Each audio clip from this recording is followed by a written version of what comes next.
In today's video, we're going to cover the top 5 questions that I've gotten from my past clients, my current clients, and also my future clients that I've gotten comments and questions from through email and social media comments about living here in St. Augustine. So if you are looking to move here, if you're already living here in St. Augustine, you do have a couple questions, this video is meant for you. What's up, everyone? My name's Thomas with Real Broker here in St. Augustine, Florida. And if you're looking to buy, sell, or invest here in Northeastern Florida, make sure you reach out to me and my team. We'd love to be able to help. Our whole approach on this is to give you the information so that you can make an educated decision. And maybe you're not ready to do that just yet. We do have a Facebook group. And if you'd like, you can join our Facebook group right over here. It's Living in St. Augustine. Just find us on Facebook, has that logo over there. You can ask questions, you can engage in the community, and you can get answers from other people aside from myself. Now, of course, the number one question that I get asked all the time is going to be, how's the real estate market down in St. Augustine? And just to give you a brief overview, we don't want to go too in depth in this because it is a lot of information,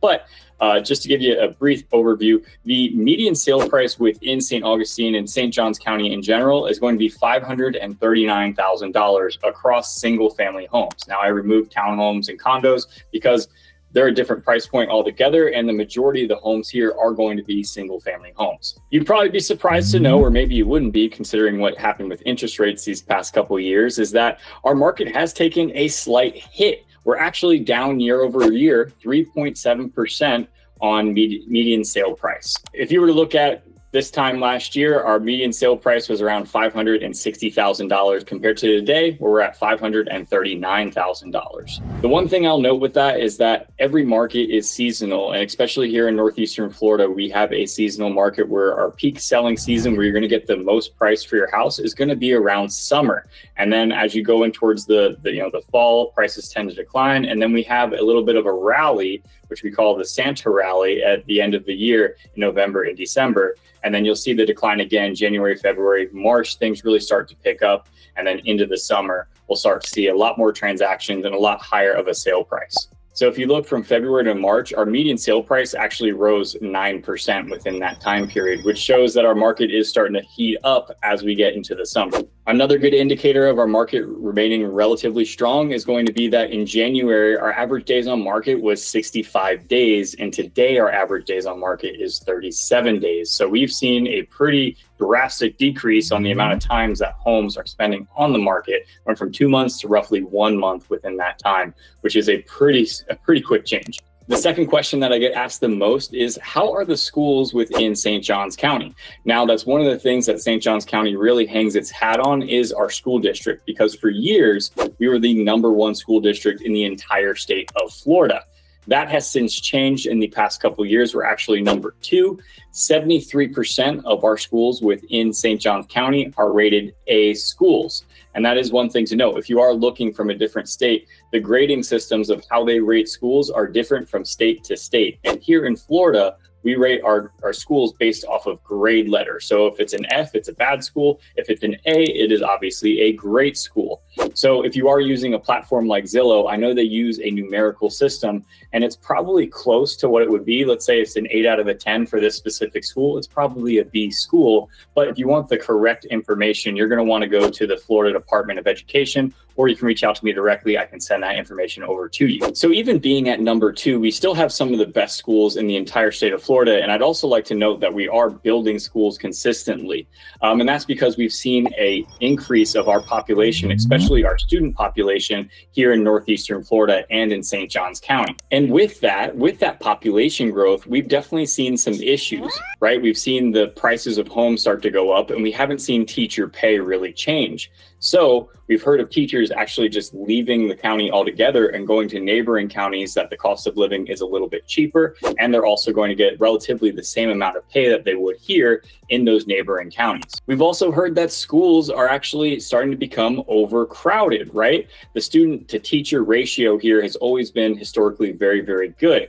But because of the sudden increase of students into our area, that we started to see some overcrowding in some of our schools.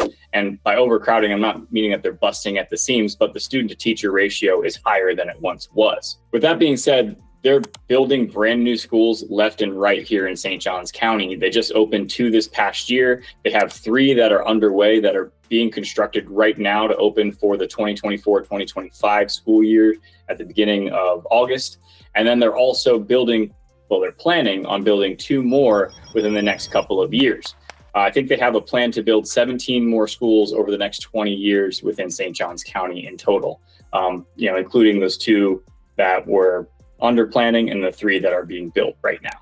The third thing that I get a lot of questions about is going to be homeowners insurance, flood insurance within St. Johns County and in Florida in general. Now, it's no secret that Florida has had some huge problems when it comes down to the insurance issue here in the state. We've had a lot of providers pulling out of the state because they were not solvent just in case a major claim situation were to happen, such as hurricanes. And hurricanes happen in Florida all the time. And one of the major problems that we've seen with the insurance market, which has caused a lot of the rise in the cost of the insurance, is that the attorney fees when it comes down to insurance claims are extremely high. And then also there's a lot of fraudulent claims within the homeowner's insurance. For example, a roofer will come by, knock on your door and say, hey, I can get you a new roof for the cost of your deductible. Maybe a little bit more depending on your personal deductible.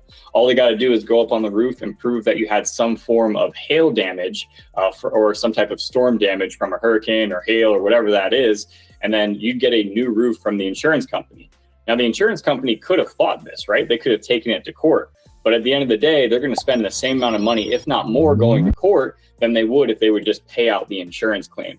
So because of that, Florida was actually like 70% of the entire claims within the United States. It was actually a staggering number. Since last year, a House bill was passed that limited what attorney fees can be, also trying to cut down on these fraudulent claims.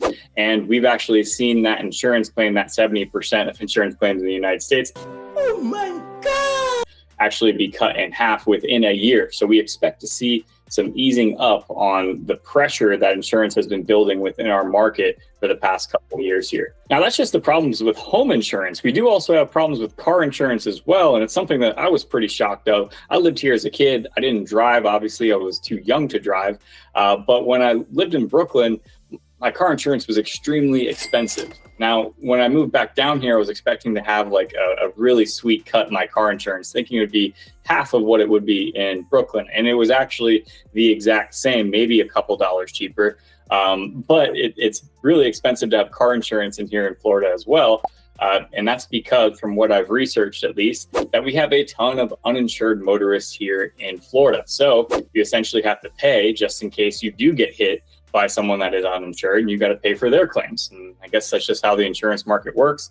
I don't make the rules. I hate it. I hate insurance altogether. I think it's a waste of money 99% of the time, but we all want it for the situation where it's like just in case. Now, to tag along with the homeowners insurance claims, the biggest thing that a lot of people are worried about is flooding within their homes. Like I've already mentioned that we do have hurricanes that happens. If you've ever been in Florida for more than a week, you've probably seen some of the torrential rain that we get during the summers. And it'll rain like you've never seen before.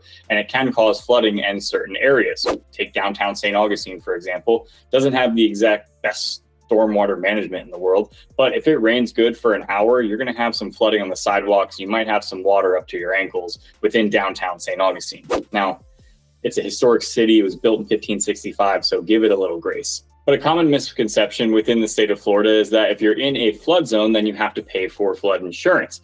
And technically, the entire state of Florida is in a flood zone. It just matters which flood zone you're in.